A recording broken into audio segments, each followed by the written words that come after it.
आप देख रहे हैं ऋषि वाणी। भक्ति, ज्ञान और आत्मशक्ति में सब कुछ समाहित है। जिसके साथ भक्ति, ज्ञान और आत्मशक्ति प्राप्त हो गया, उसे कुछ मांगने की आवश्यकता नहीं।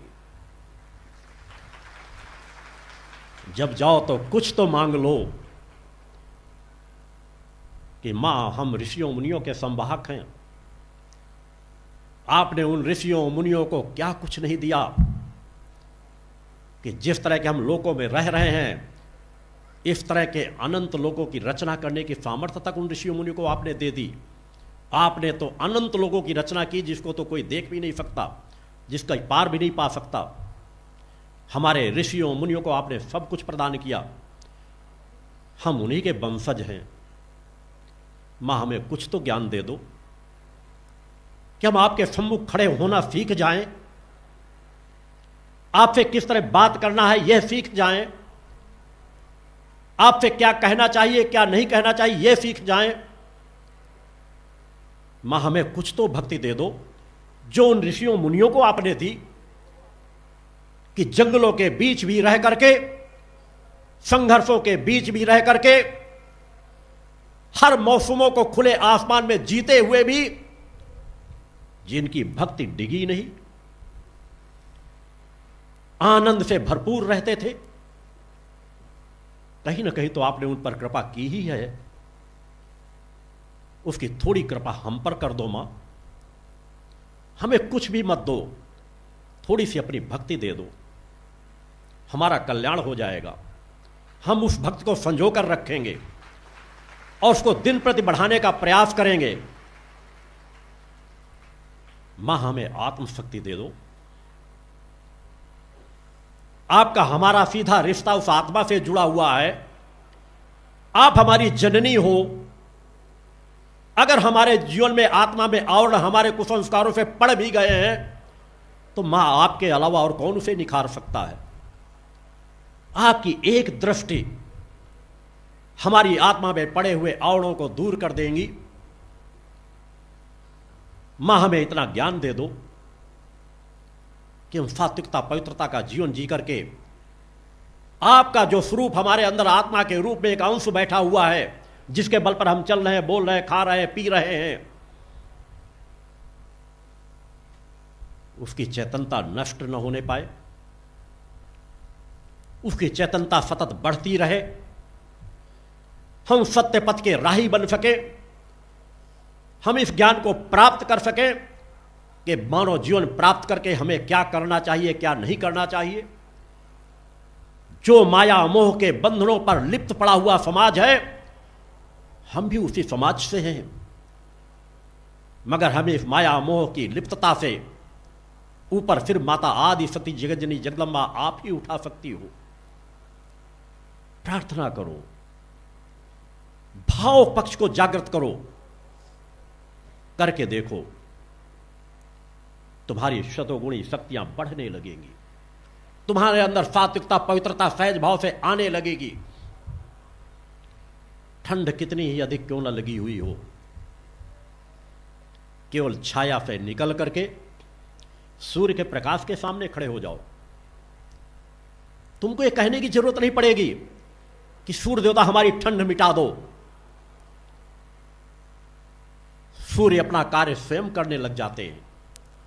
हमें तो सिर्फ इतना करना है कि छाया से निकल, कमरों से निकल, सूर्य के सामने खड़े हो जाना है।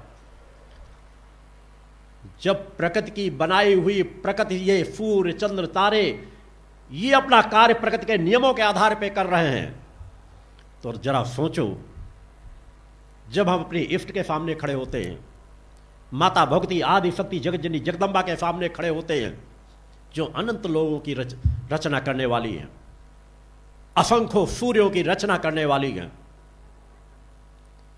क्या उनसे हमें कुछ कहने की आवश्यकता है? वह सब कुछ देना प्रारंभ कर देती है। बस उनको तो निर्मल भाव लेकर के, निश्चल मन लेकर के, जिस तरह छाया से प्रकाश में खड़े होना है, उसी तरह बस इतना करना है कि हम थोड़ा सा अपने अंदर भक्ति भाव ले लें, मन को निर्मल कर लें, शुद्धता पवित्रता अपनी क्षमता भर प्रयास कर लें कि नशे मांस से मुक्त जीवन जिए, अवगुणों से मुक्त जीवन जिए, उस परम सत्ता के चरणों पर जब बैठे तो लगे कि शायद इस भूतल के सभी स्थानों से बढ़ करके ये जो क्षण मुझे प्राप्त हो रहे अपने पूजन कक्ष में बैठने से, सात्विक पवित्र किसी धार्मिक स्थल में बैठने से, यही मेरी जीवन की पूंजी है, यही मेरे जीवन की धरोहर है। इन क्षणों से बढ़ करके भौतिक जगत के कोई भी क्षण बराबरी करने वाले नहीं हैं।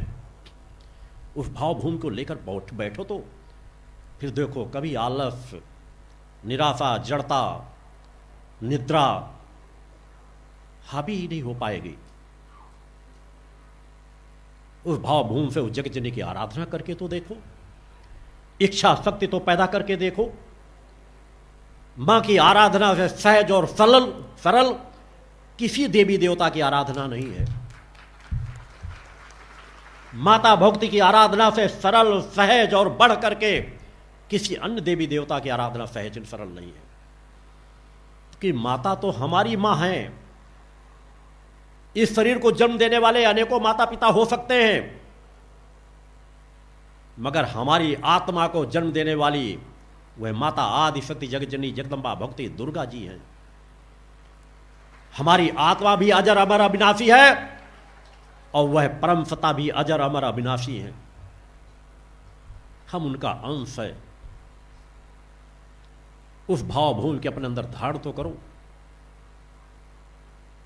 भक्त के पथ पर चलने के लिए बहुत बड़े धर्म ग्रंथों के ज्ञान की जरूरत नहीं होती।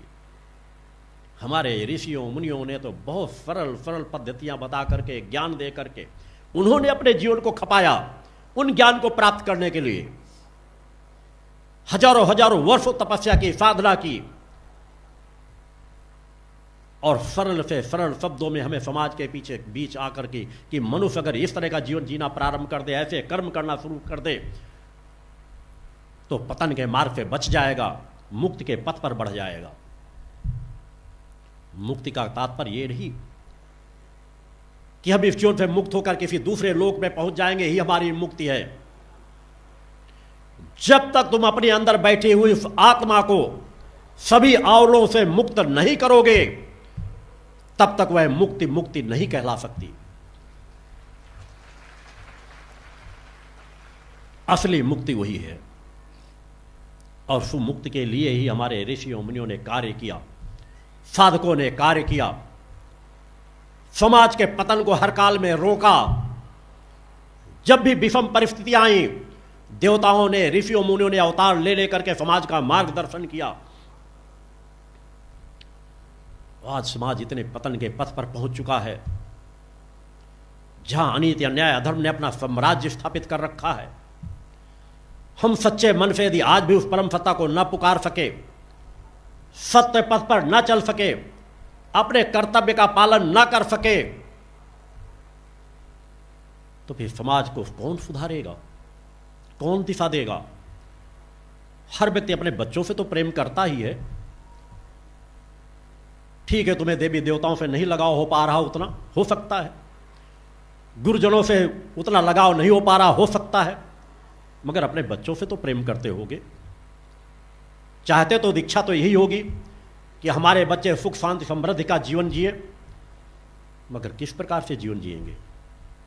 नास्तिक बन करके, अधर्मी बन करके, अशिक्षा को प्राप्त करके, नशे मांस का सेवन करके, विलासिता का जीवन जी करके, और तुम इसी दिशा में तो अपने बच्चों को बढ़ा रहे हो। अगर उन्हें सनातन के संस्कारों से तुमने दूर कर दिया, ऋषियों मुनियों के ज्ञान को नहीं दिया, उन्हें तपस्वी साधक बनाने के पथ पर नहीं बढ़ाया, तो तुम्हारे बच्चे जाएंगे कहां? भटकेंगे, जीवन की किसी भी समस्या का समाधान नहीं कर पाएंगे। भौतिक जगत की सामर्थ्य तो आती रहती है, जाती रहती है। आज समाज ही तो दिशा में बढ़ रहा है और दुर्भाग्य से इतनी बड़ी सनातन संस्कृति के बीच रहने वाले बच्चे हिंदू धर्म के बीच पलने वाले बच्चे, सनातन संस्कृति के बीच पलने वाले बच्चों को आज अधर्मी अन्यायी भटका रहे हैं। क्योंकि वैसा ज्ञान हर सतत परोसा गया, हम आज भी आजाद नहीं हैं। देश आजाद हो गया है, मगर आजाद कहां पे हो, बताओ इस चीज को। क्या तुमको ऐसी शिक्षा दी जा रही है? क्या तुम अपने धार्मिक स्थलों के प्रति वैसी श्रद्धा विश्वास जगाने के लिए कार्य किए जा रहे हैं? यह कार्य भी तो करना चाहिए। कौन ज्ञान देगा इसको कि हम कितनी बड़ी विराट संस्कृति के बीच जीवन जीने वाले पलने वाले लोग हैं। काशी, मथुरा और अयोध्या, हरिद्वार, इतने पवित्र स्थल,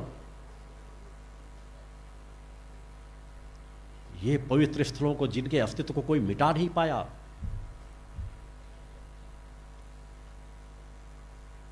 कितने अनेकों देवी देवताओं के स्थान, हमारी शक्तियों के अनेकों शक्तिपीठ, कितनी विराटता भरी हुई है सनातन में। कितनी लंबी गुलामी के कालखंड के बाद भी हमारे वो शक्तिपीठ आज भी जागृत हैं, चैतन्य हैं। लाखों लाख लोग, करोड़ों लोग वहां सर झुकाने जाते हैं। मगर बस वो इच्छा शक्ति लेकर नहीं जाते जो इच्छा शक्ति उनके अंदर होनी चाहिए। कामनाओं की पूर्ति हो गई, तृप्त हो गए, नहीं पूर्ति हुई, निराश हो गए। कैसे कल्याण होगा? आजादी के बाद शिक्षा पद्धति भी आपको ऐसी ही दी गई। अधर्मियों, अन्यायियों ने हमें तब भी गुलाम बनाकर रखा, आजादी के बाद भी गुलामी की संस्कृति हमारे बीच डाल दी। वैसी शिक्षा दी जाती रही।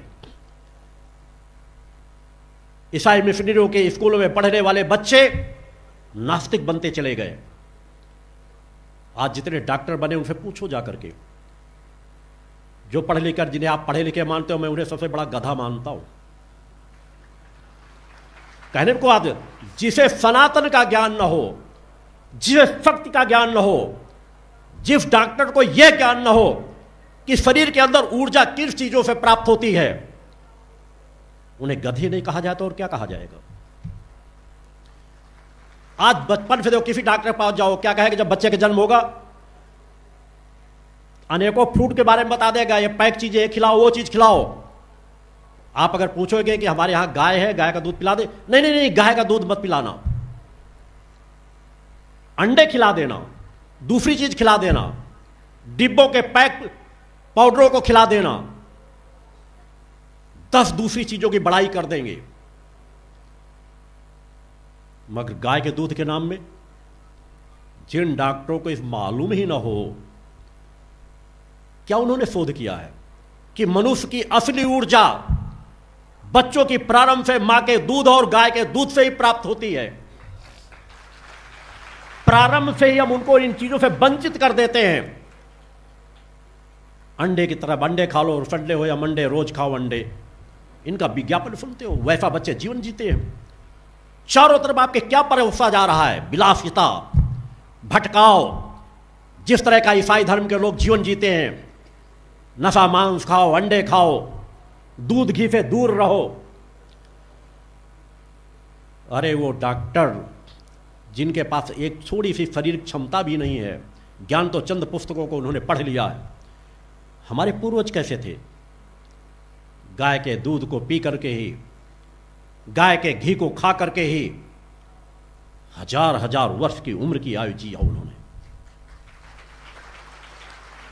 अभी केवल 50 साल पहले का देख लें तो आपके बाद बाबा दादा एक एक कुंटल बोरे को हाथ से उठाते थे और पीठ में टांग लेते थे। आज तो कट्टी की कट्टी की कट्टी होती चली जा रही है। 25 किलो का बोझा भी किसी के सर पर रख दो तो उसकी गर्दन टेढ़ी हो जाएगी, कमर टेढ़ी हो जाएगी, 10 किलो का सामान उठा नहीं पाते। कहां समाज को हम ले जा रहे हैं? क्या हम अपने बच्चों से असली प्रेम करते हैं?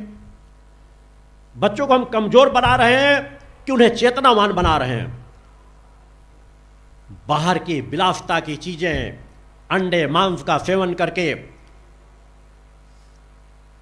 उनकी बताई हुई चीजों को खा करके विदेशों जो चीजें पैक होकर के आ रही हैं बड़ी बड़ी कंपनियों के नाम पे, हाँ ये बहुत बड़ी कंपनी है, इसकी ये चीज फायदा करेगी। बच्चा छोटे कद का है तो बड़ा हो जाएगा, कमजोर है तो तंदुरुस्त हो जाएगा। हमारे क्या पूर्वज यही खाते थे क्या उनके बताए हुए चीजों को? तब तो ये चीजें थी भी नहीं। नमक रोटी खाते थे, दाल चावल खाते थे, गाय का दूध पीते थे, घी खाते थे और स्वस्थ रहते थे, सैकड़ों प्रकार की बीमारियों से मुक्त रहते थे। और ऋषियों मुनियों के और आगे चले जाओ, एक से एक हमारे इसी धरती पर, भारत भूमि पर ऋषि मुनि राजा महाराजा हुए हैं कि अगर अपने पैर से धरती पर ठोकर मार देते थे तो पानी की धार फूट पड़ती थी।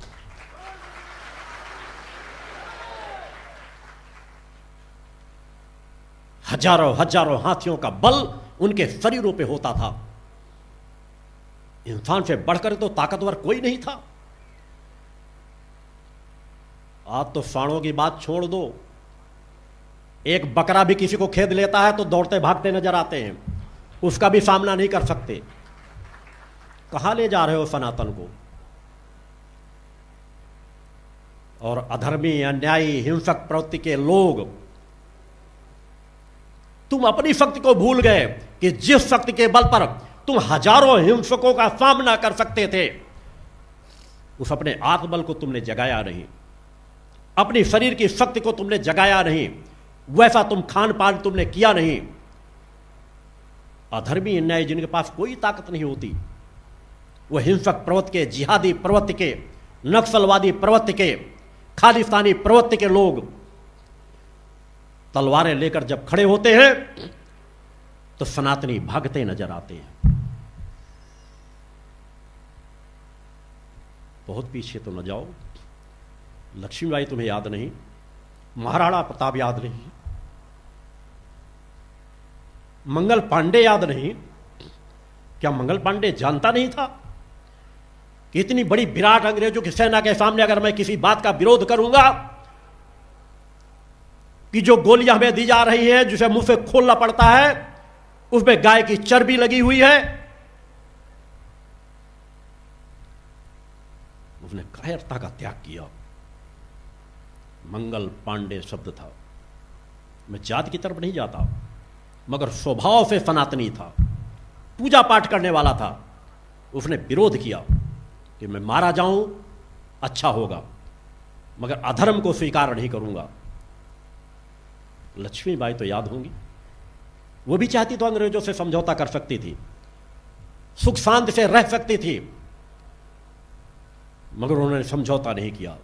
अपने राष्ट्र के लिए, अपने देश के लिए, अपनी संस्कृति के लिए। और आज हम छोटे छोटे प्रलोभनों में बिक जा रहे हैं, छोटे छोटे प्रलोभन हमें भटका करके ले जा रहे हैं। हम कैसे जगतजननी की आराधना कर रहे हैं, कैसे सनातनी हैं? अगर हम सच्चे सनातनी नहीं बन सके तो हम सच्चे मां के भक्त नहीं बन सकते, क्योंकि सनातन की तो जननी ही माता भक्ति आदि शक्ति जगतजननी जगदम्बा है। ऋषियों मुनियों से वो परंपरा चली आ रही है। कितने लोगों ने किस प्रकार का जीवन जिया है, अथाह सागर भरा है, मगर उसका ज्ञान कहां है? हमारे धर्म ग्रंथों में ना मालूम कितना परिवर्तन कर दिया गया, जातीयता का विद्वेष समाज के अंदर भर दिया गया, जबकि कि जातीयता से ऊंच नीच कोई व्यक्ति हमारे समाज में था ही नहीं, मगर अज्ञानता, परंपरागत अज्ञानता, छुआछूत, जातीयता के जहर को समाज में फैलाती चली गई। दूसरे लोग इसका आनंद उठाते चले गए। हम धीरे धीरे कमजोर होते चले गए, खान पान से, सभी चीजों से, शिक्षा से। हमें ज्ञान केवल बस डॉक्टर इंजीनियर बनने का, भ्रष्ट बेईमान बनने का ज्ञान दिलाया गया। कब सत्य की ताकत के साथ खड़े होने का ज्ञान हमें पढ़ाया गया? कब इस चीज का ज्ञान हमें दिया गया कि सत्य की ताकत से बढ़कर के कोई चीज नहीं होती, सत्य के ज्ञान से बढ़कर के कोई पूंजी नहीं होती, परोपकार से बढ़कर के कोई धर्म नहीं होता? हमें सिखाया ही नहीं गया। आज के छोटे 8वीं 9वीं 10वीं में पढ़ने वाले बच्चे विषय विकारों से ग्रसित होते चले जा रहे हैं, नशे का सेवन कर रहे हैं, माता पिता का सम्मान नहीं कर रहे, देखते ही देखते सब कुछ बदलता चला जा रहा है। क्या ऐसे ही चलने दिया जाए? तो फिर अधर्मी अन्यायों का साम्राज्य स्थापित होना सुनिश्चित है। चूंकि हम उसे जगह देते हैं, सत्य हमारे सामने हो कि हमें सत्य के सम्मुख पहुंचना है, अपने अंदर के खान पान से अपने आप को पवित्र बनाना है, और हम इतना भी ना कर सकेंगे तो फिर क्या कर सकेंगे? फिर तो अनीति, अन्याय, अधर्म, कलिकाल तो हमारे ऊपर हावी होता ही चला जाएगा। कलिकाल नाम की चीज का कोई अस्तित्व तो नहीं है।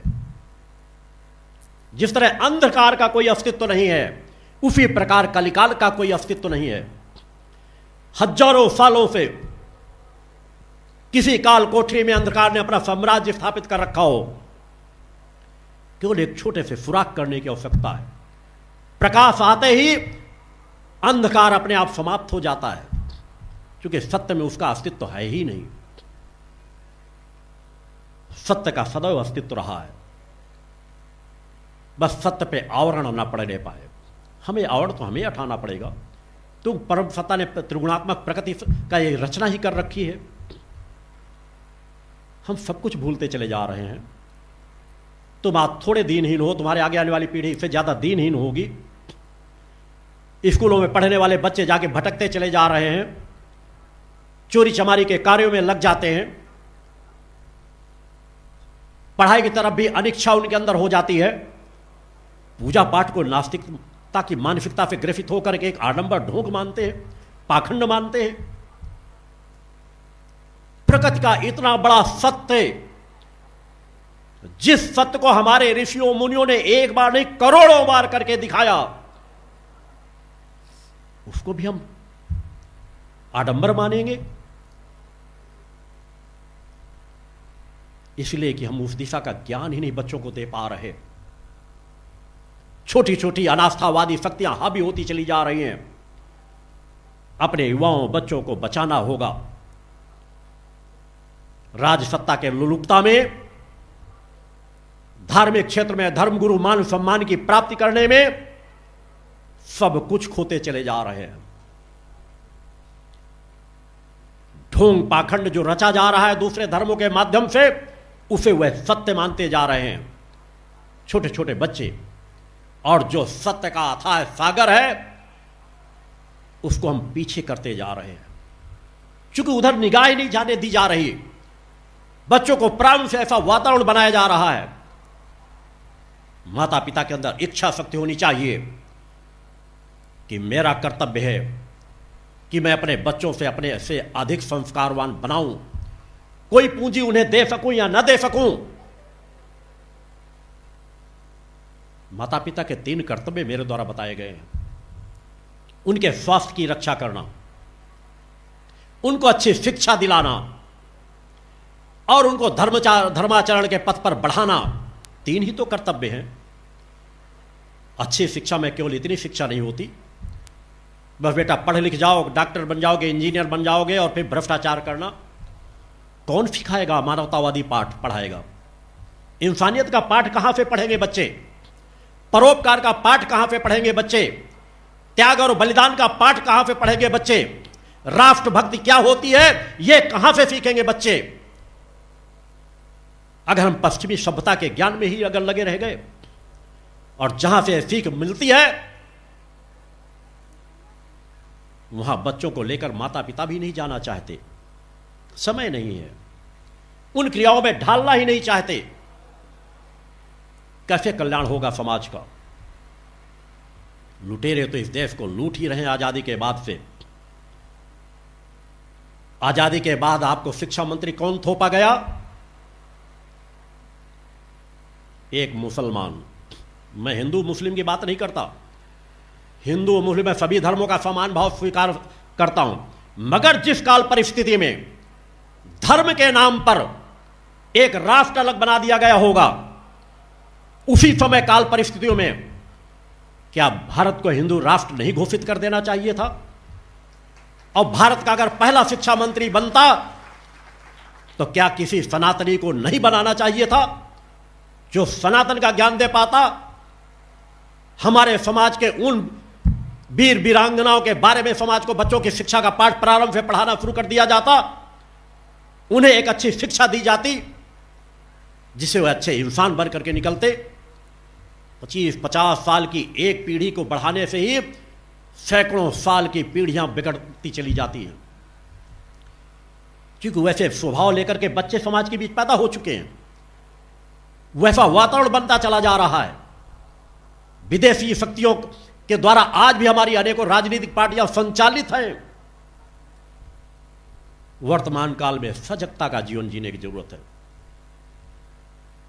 इसलिए दोनों पक्षों से आपको सजग रहना है। साधना की पराकाष्ठा हो, अपने इष्ट पर, अपने गुरु सत्ता पर निष्ठा विश्वास की पराकाष्ठा हो, अपने साधनात्मक तब्बल में, नित्य की प्रार्थना में, भक्ति में कोई आलस्य, जड़ता, निराशा ना हो। निष्ठा विश्वास समर्पण की पराकाष्ठा रखें। नित्य प्रति की साधना में किसी प्रकार की कोई कमी ना आने दें। और यह सब कुछ हम कर रहे हैं अपने कर्तव्य के लिए। तो ये सब कुछ हासिल करके क्या हम अपने कर्तव्य का पालन कर रहे हैं? कर्तव्य का पालन करने के लिए हमारी चेतना को, हमारे मन मस्तिष्क को विकसित करना होगा, बहुमुखी विचारधारा का रखना होगा, तभी तो हमारे कार्य करने की क्षमता बढ़ेगी। अब तो अधर्मी है नहीं, आपको भटका करके ले जाते हैं। द्वेषद्रोही मानसिकता के लोग राजसत्ताओं में काबिज हो जाते हैं, तुम देखते रह जाते हो। इसलिए कि सनातनियों ने सनातनी का पाठ पढ़ा ही नहीं, सनातनियों ने सनातनियों का जीवन जिया ही नहीं। अगर जिए होते तो सोमनाथ के मंदिर न तोड़े जाते।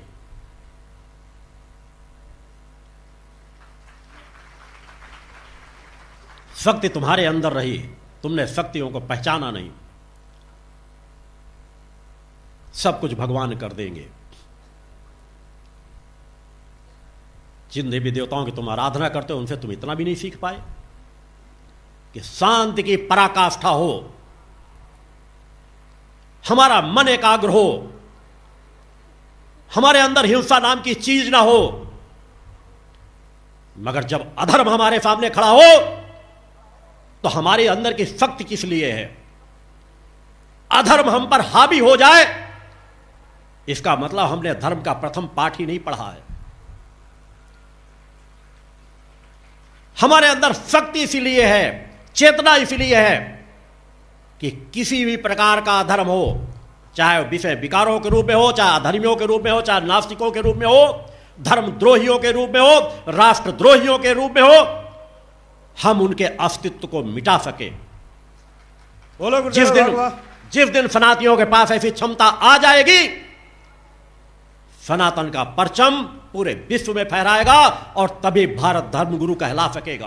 बोलो गुरुदेव भगवान की जय। हमें दोनों प्रकार की शक्तियों को हासिल करना है। आंतरिक वैराग्य को भी जगाना है, भक्ति में कोई कमी ना हो और पुरुषार्थ में भी कोई कमी ना हो। अपने कर्तव्य का पालन सीखें कि हम मानव हैं तो मानवता में हमारे कर्तव्य क्या हैं, उन कर्तव्यों का पालन करें, वैसी इच्छा शक्ति अपने अंदर बनाएं। नहीं तो अधर्मी अन्यायी तो हमारा शोषण करते ही रहेंगे, हमें बांटते ही रहेंगे, जातीयता में, सांप्रदायिकता में। पप्पू मानसिकता के लोग देश को दिशा देने के लिए आगे खड़े हैं और दुर्भाग्य से सनातनी उनके पीछे लगे हैं। वो इच्छा शक्ति नहीं पैदा हो पा रही कि हम सनातन की इतनी बड़ी विरासत को लेकर के सत्य के अनुयायी बन सके।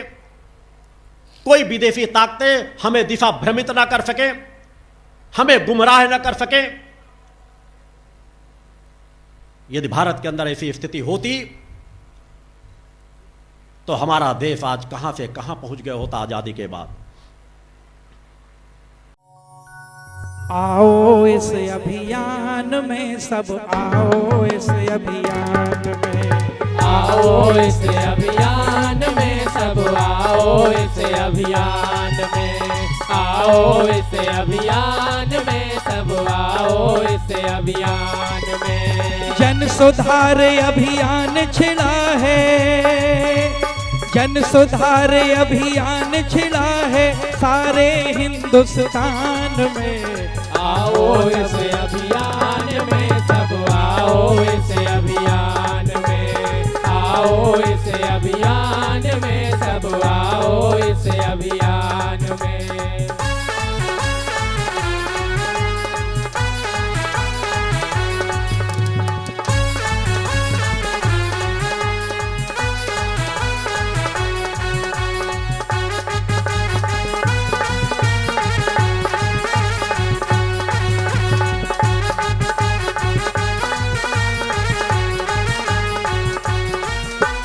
मानव तन अनमोल है ना इसे गवाओ विकारों में।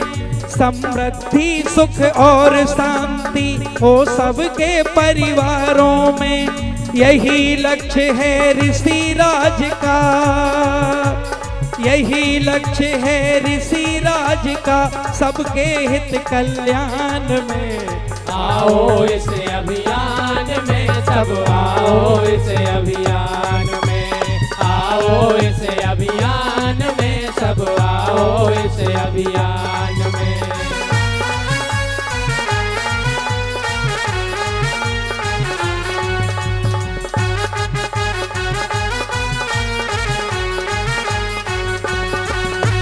शक्ति साधक के परिवेश में गुरुवर सबको ढाल रहे। लक्ष्य यही सद्गुरु देव का जनमानस खुशहाल रहे। भारत की खुशहाली भारत माता के सम्मान में। आओ इस अभियान में, सब आओ इस अभियान में, आओ इस अभियान में, सब आओ इस अभियान में।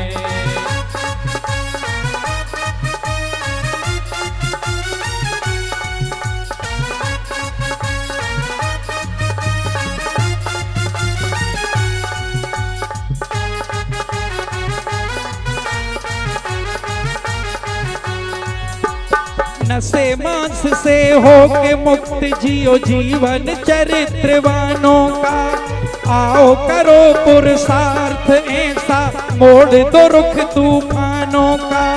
जीवन बिताओ परोपकार में, जीवन बिताओ परोपकार में, मैया के गुणगान में। आओ इस अभियान में, सब आओ इस अभियान में, आओ इस अभियान में, सब आओ इस अभियान में।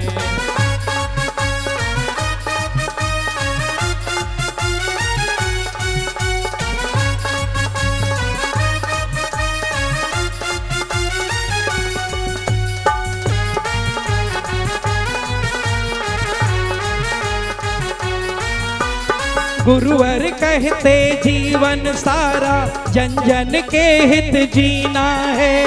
छोड़ो विषय विकार सभी, माँ भक्ति का अमृत पीना है।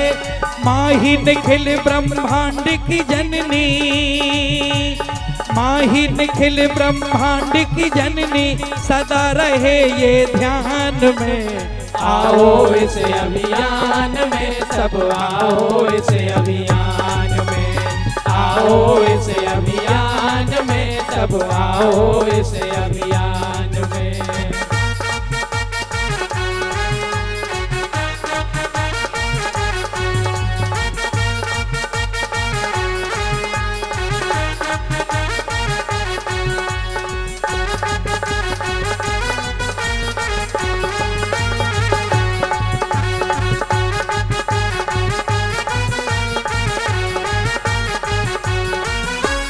शक्ति पुत्र जी गुरुवर भक्ति शक्ति ज्ञान के दाता हैं। महातपस्वी कृपा सिंधु योगेश्वर युग निर्माता हैं। तप की दिव्य तरंग प्रवाहित, तप की दिव्य तरंगे प्रवाहित करते सकल जहान में। आओ इस अभियान में सब आओ इस अभियान में, आओ इस अभियान में सब आओ इस अभियान में। जन सुधार अभियान छिड़ा है, जन सुधार अभियान छिड़ा है सारे हिंदुस्तान में। आओ इस अभियान में सब आओ इस अभियान में, आओ इस अभियान में सब आओ इस अभियान में, आओ इस अभियान में सब आओ इस अभियान में।